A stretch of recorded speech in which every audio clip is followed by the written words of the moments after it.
Hello, मैं Kerala Ernakulam KSRTC bus station से बात कर रहा हूँ।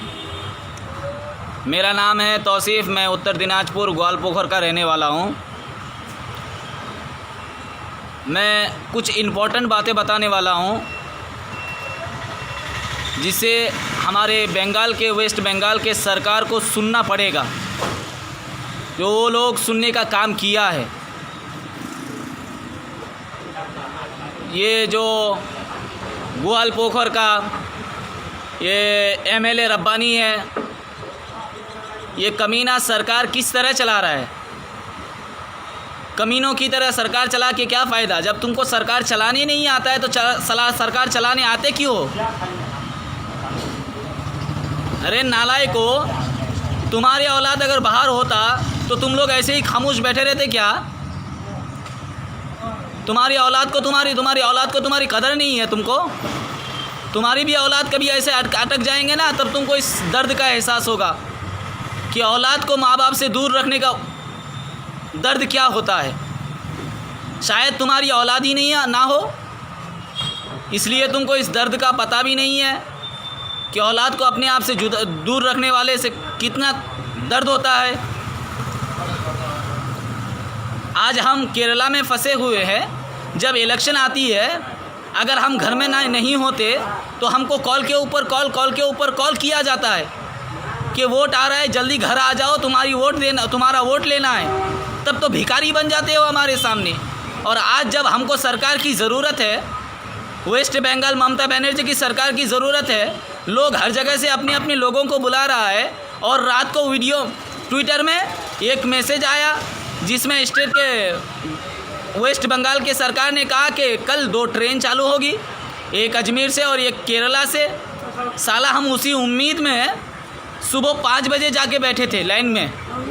साला सुबह 10 बजे तक बैठे रहे और 10 बजे पुलिस आकर कहने लगा कि तुम्हारा कोई ट्रेन ही नहीं है।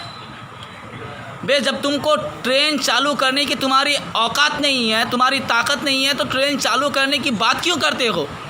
और ये ममता को सरकार चलाने नहीं आता तो सरकार चलाते क्यों है? हाँ, और एक बात, यहाँ हम भूखे मर रहे हैं, हमारे पास रहने के लिए जगह नहीं है, खाने के लिए पैसे नहीं है, हमारी कद्र नहीं है तुम लोगों को। अगली बार जब वोट लेने के लिए आएंगे ना, खास करके अगर मेरे घर के सामने आए तो मैं सबसे पहले चप्पल लेके मारूंगा, उसके बाद तुम्हारे साथ बात करूंगा। इससे बेहतर है कि मैं बीजेपी को वोट दे देता। साला मैं तृणमूल कांग्रेस को अपने साला सुबह शाम रात से लेकर सुबह से लेकर फिर रात तक साला मैं तृणमूल कांग्रेस को जिताने के लिए पूरा जिस्म का जोर लगा दिया।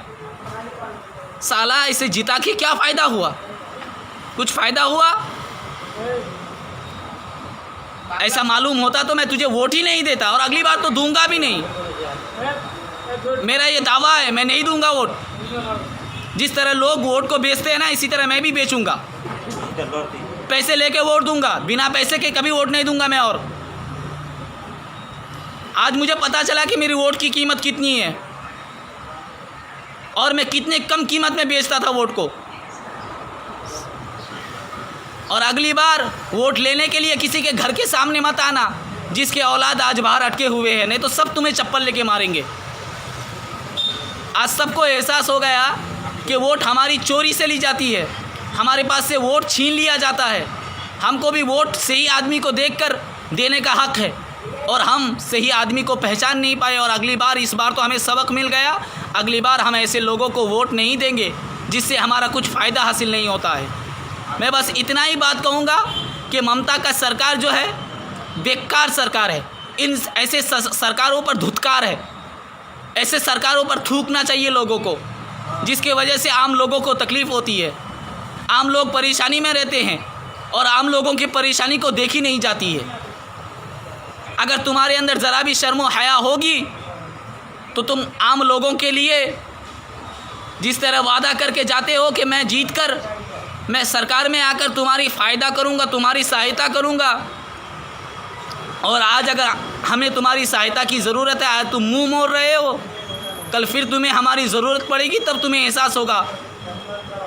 जब तुम्हारी औलाद तुमसे कभी दूर हो जाएगा ना, ये ममता की तो शादी नहीं है, इसे फैमिली की कदर क्या है, इसे किसी की फैमिली की कदर नहीं है, क्योंकि इसका खुद का फैमिली नहीं है, ये खुद अनाथ की तरह ज़िंदगी गुजार रही है।